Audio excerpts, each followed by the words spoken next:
Hurricane Matthew has cost already struggling Bahamian families nearly everything. In the days following the passage of the monster storm, hundreds have struggled to meet even their most basic needs, such as food, clothing, and shelter. Now, as Bahamians work to piece together the fragments of their own lives, our country's leaders are, according to published reports, considering a hurricane tax to fund the ongoing recovery efforts. The Democratic National Alliance cannot and will not support such a tax.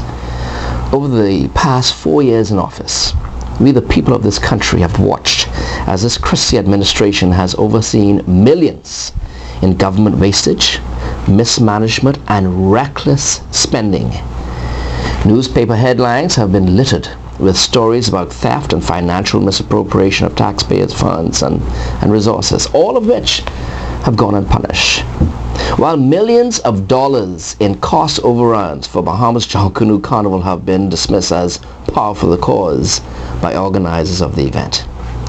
In the face of such financial ineptitude, how and why should Bahamians be required to pay an additional tax because of the government's failure to properly plan for such natural disasters? The DNA is not comforted by the PM's promise of a minimal impact tax. Over the past 4 years in office, the PLP government has failed to deliver on countless promises to the people of this country. After promising to pay down the country's debt, we have instead watched the country's sovereign rating be downgraded to net junk status, and the national debt has ballooned to a staggering 76.3% of GDP. Like many right-thinking Bahamians, the DNA cannot help but wonder where the millions in VAT taxes collected over the past 2 years have gone.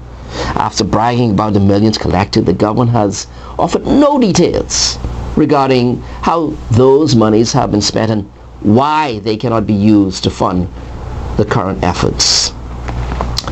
Our country's geographic location makes us vulnerable to the ravages of hurricanes. In fact, in the past 15 years alone, we have had major storms rip through our archipelago, causing millions in damage on Grand Bahama Island, in the southeastern Bahamas, and here in New Providence.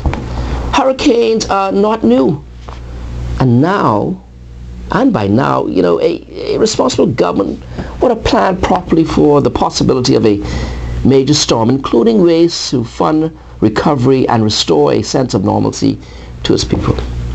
The consideration of this so-called hurricane tax, quite frankly, is a slap in the face to suffering Bahamians.